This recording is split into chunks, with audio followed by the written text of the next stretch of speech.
CJP सरकार की बैठक, जेपी नड्डा, जितेंद्र सिंह मीटिंग में मौजूद रहे। सीजेपी से सौरभ दास, आशुतोष रांका मौजूद रहे। अब देखने वाली बात यह होगी कि क्या इस मीटिंग के बाद सीजेपी की तरफ से कुछ अनाउंसमेंट किया जाता है या फिर नहीं। हालांकि अभिजीत दीपके ने सीधे सीधे प्रेस से बात करते हुए कहा था कि धर्मेंद्र प्रधान का इस्तीफा ही हमें मंजूर है। अगर ये मांग नहीं मानी जाती तो हम अपने धरने पर, प्रोटेस्ट पर अड़े रहने वाले हैं। इससे कम हमें कुछ नहीं चाहिए। हमारी ये मांग नॉन नेगोशिएबल है।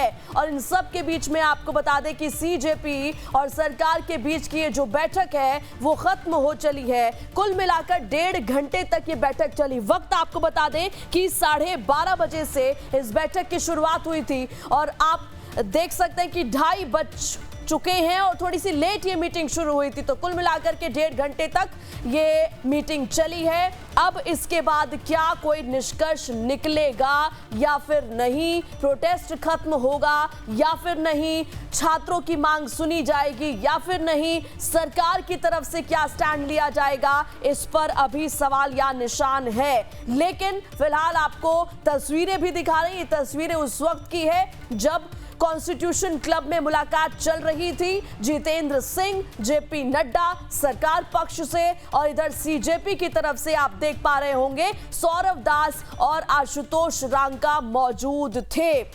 बैठक चली, बातचीत हुई, लेकिन इस बैठक में क्या बात बनी है ये इस वक्त बड़ा सवाल है। हालांकि पल पल पर लाइव टाइम्स की पैनी नजर है। हर पल की अपडेट हम आप तक पहुंचा रहे हैं। कॉन्स्टिट्यूशन क्लब दिल्ली की ये तस्वीर।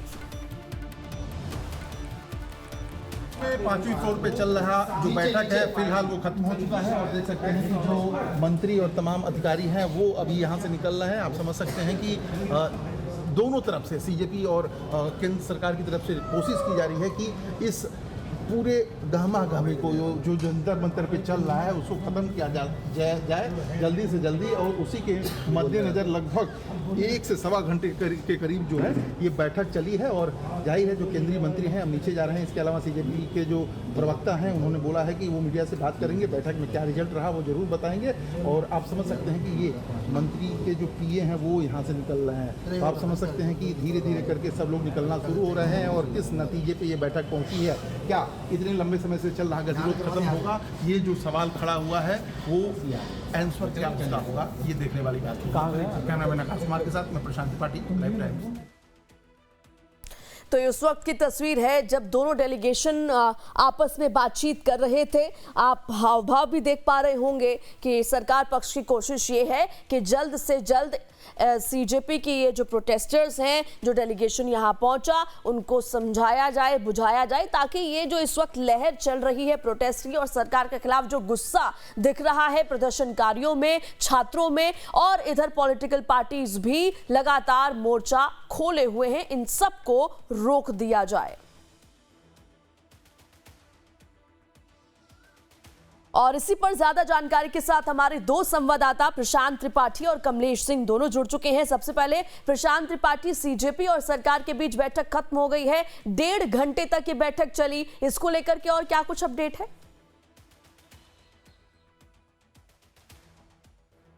वो यहाँ पे बयान ऑफिशियल देंगे कि क्या क्या बैठक में बातें हैं एक्सेप्ट की गई, लेकिन बैठक खत्म हुए 5 से 7 मिनट हो गए और जो 2 केंद्रीय मंत्री हैं अब तक वो निकले नहीं हैं। देख सकते हैं कि पूरा अमला जो है उनका यहाँ पे अभी मौजूद है। अब ऐसे में क्या ये बैठक दोबारा से होगी या ये बैठक यहीं पे खत्म हो गई, इस बात पे क्वेश्चन मार्क लग गया है। क्वेश्चन मार्क इसलिए कि जो सीजेपी के प्रवक्ता हैं सौरभ दास वो नीचे चले गए हैं, एक प्रवक्ता अभी जो दूसरे हैं वो यहाँ पे आशुतोष अभी मौजूद हैं। इसके अलावा अगर हम बात करते हैं तो जो 2 मिनिस्टर्स यहाँ पे आए हुए हैं उनका पूरा मामला आप देख सकती हैं कि किस तरह से कि जो उनके सिक्योरिटी गार्ड्स, जो उनके पीए और जो तमाम स्टाफ है अभी भी यहाँ पे मौजूद है।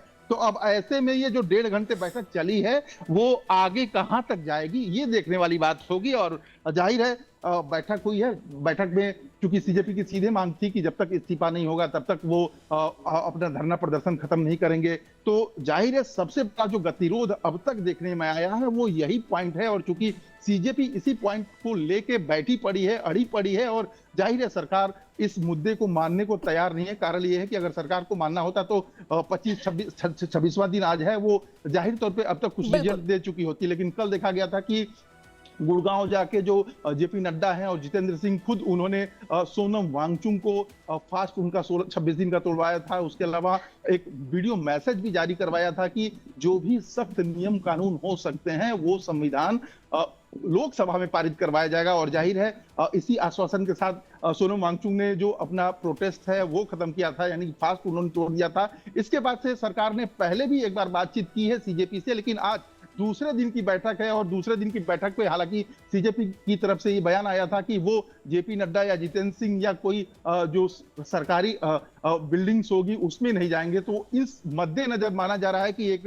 प्राइवेट जगह को चुनने पे दोनों पार्टीज यानी कि केंद्र सरकार और सीजेपी ने एक दूसरे को एक्सेप्ट किया, और एक्सेप्ट होने के बाद से अब इस समय जो हम आपको फिर से दोबारा दिखाएंगे कि ये 5वीं मंजिल जो बीपी हाउस के नाम से जाना जाता है और यहाँ पे मोस्ट वीवीआईपी की मीटिंग्स अक्सर होती रहती है। इस जगह को दोनों दलों ने चुना है, यानी केंद्र सरकार ने और सीजेपी ने। लेकिन बैठक खत्म होने के 10 मिनट बाद भी जो दोनों केंद्रीय मंत्री हैं उनका पूरा अमला यहाँ पे अब तक मौजूद है। तो यानी कि माना जा सकता है कि ये बैठक और आगे हो सकती है। यानी कि अब तक 1.5 घंटे की जो बैठक हुई है उसमें क्या रिजल्ट निकला है ये तो सौरव दास थोड़ी देर बाद एक प्रेस कॉन्फ्रेंस करके बताएंगे। लेकिन अभी मंत्री लोग क्यों रुके हुए हैं, किस वजहों से रुके हुए हैं, और क्या सारी बातें जो 5 से 6 मांगे सीजेपी की थी क्या वो मान ली गई हैं? और इन तमाम मुद्दों को क्लियरिफिकेशन के लिए थोड़ा सा मुझे लगता है कि टाइम चाहिए होगा। बिल्कुल ठीक कहा प्रशांत आपने, क्योंकि देखिए तमाम मांगे तो है ही प्रशांत, इन सब में प्रमुख मांग ये है कि धर्मेंद्र प्रधान का इस्तीफा हो। और जब ये बातचीत होने वाली थी उससे ठीक पहले अभिजीत दीपके जब मीडिया से रूबरू हो रहे थे तो उन्होंने क्लियर कहा था कि हमारी ये जो मांग है नॉन नेगोशिएबल है, यानी कि आप हमें कितनी ही डिमांड्स दे दे, कितना ही पर्चा पकड़ा लीजिए, लेकिन अगर इस्तीफा नहीं होता है तो हम अपना प्रोटेस्ट नहीं खत्म करेंगे। तो कुल मिलाकर तस्वीर यह है कि फिलहाल बीच का रास्ता निकाल पाना सरकार के लिए मुश्किल जरूर होने वाला है। बिल्कुल, देखिए बीच का रास्ता निकाल पाना मुश्किल होने वाला है, इसमें कोई दो राय नहीं। और मुझे लगता है कि जो अभिजीत दीपके की तरफ से बार बार ये सब कहे जा रहे हैं कि नेगोशिएशन नहीं होगा जब तक शिक्षा मंत्री का रिजिग्नेशन नहीं होता है, लेकिन सरकार है वो ये मानने को तैयार नहीं। सरकार का बार बार कहना है, प्रधानमंत्री ने खुद कह दिया कि इसके पहले नीट पीजी के एग्जाम में जो 13 लोग शामिल थे उनको ठीक है प्रशांत, मैं माफी के साथ आपको रोकना चाहूंगी, मैं वापस लौटती हूँ। इस बीच एक बड़ी खबर आ रही है, पेपर लीक संशोधन बिल को मंजूरी, सूत्रों के हवाले से ये खबर है। कानून में संशोधन को कैबिनेट ने मंजूरी दी है। इसी खबर पर ज्यादा जानकारी के साथ हमारे संवाददाता कमलेश सिंह जुड़ चुके हैं, सीधा उनका रुख करते हैं। कमलेश, खबर यह है सूत्रों के हवाले से कि पेपर लीक संशोधन बिल को मंजूरी मिल गई है और इसके अलावा अगले हफ्ते संसद में पेश हो सकता है बिल।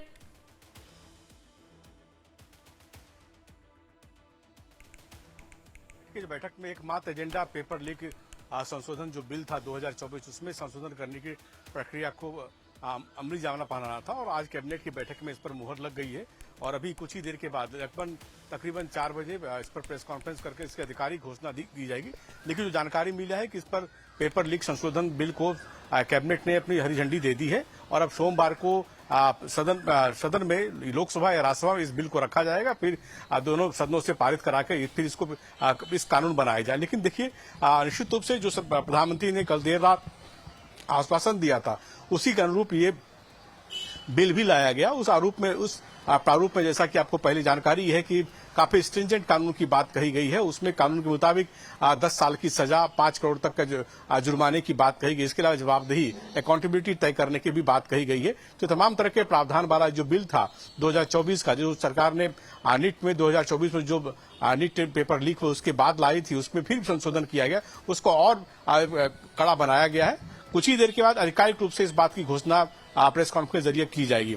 जाहिर सी आप कह सकते हैं कि सरकार ने जो कमिटमेंट किया था उस पर अमली जाना पढ़ाना शुरू कर दिया है। और अमली पाना होने के बाद अब चूंकि सरकार ने जो सुबह जो देर रात जो अनशन तुड़वाया था सोनम वांगचुक, उसमें भी एक प्रावधान ये भी था कि उसमें एक बड़ा कानून लेके सरकार आएगी, रिफॉर्म करेगी, एजुकेशन रिफॉर्म करेगी और तमाम तरह के वादे उसमें किए गए थे। एक सरकार ने तो अपना वादा निभा दिया। रिफॉर्म्स की बात है वो पार्लियामेंट में डिस्कशन के बाद वो रिफॉर्म भी धीरे धीरे इम्प्लीमेंट हो जाएगा। बिल्कुल ठीक कहा आपने। और इसके अलावा कमलेश जी, ये देखिए, जब सोनम वांगचुक की बात पूछी गई प्रेस द्वारा अभिजीत दीपके से, तो उन्होंने एक स्टेटमेंट पास किया कि हमें तो ऐसा लगा कि सरकार ने सोनम वांगचुक को जो है किडनैप कर रखा था, क्योंकि हम मिलना चाहते थे, उनसे मुलाकात करना चाहते थे, तो हम मिल नहीं पाते थे। तो इस तरीके के स्टेटमेंट सिचुएशन को और भी वर्स बना सकते हैं। देखिए, मान के चलिए कि जो ये अजीत दीपके हैं, ये कोई प्रोफेशनल्स नहीं है, ये कोई राजनेता नहीं है, तो उनके मन में जो भी आता है वो बोल देते हैं।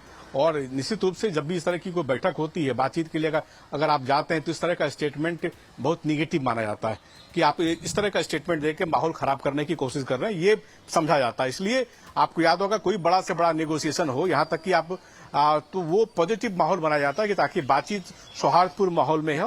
और जब बातचीत की है तो दोनों एक दूसरे को लेवरेज दे, नहीं दोनों एक दूसरे को की बात को कंसर्न को समझे, फिर एक म्यूचुअल अंडरस्टैंडिंग पे बात लाए, तो ये बात होती है। लेकिन चूंकि अभी बैठक खत्म नहीं हुई है, जैसा अभी बता रहे थे कि शायद बैठक खत्म नहीं है, सौरभ दास अंदर बैठे हुए हैं, तो मेरी जानकारी के मुताबिक शायद अभी एक प्रतिनिधि निकले हैं सीजेपी के, वो जाएंगे, कंसल्ट करेंगे वहां जंतर मंतर में, और लोगों के साथ साथ सरकार ने कुछ प्रपोजल दिया है, उस प्रपोजल पर उन लोग से कंसल्टेशन के बाद फिर वापस वो लौटेंगे या फिर दूरभाष से सूचना देंगे। उसके बाद हो सकता है फिर चूंकि ये सरकार ने कहा था, जो पहली बार मीटिंग हुई थी, कि हम कुछ जो 3 डिमांड रखी गई, तो उस पर सरकार ने कहा था कि मैं आपको रिवर्ट बैक करूंगा, और रिवर्ट बैक के साथ साथ सरकार ने कुछ प्रपोजल दिए होंगे, उस प्रपोजल पर चूंकि सीजेपी के लोग चर्चा करेंगे जंतर मंतर पे, फिर वो रिवर्ट बैक करेंगे।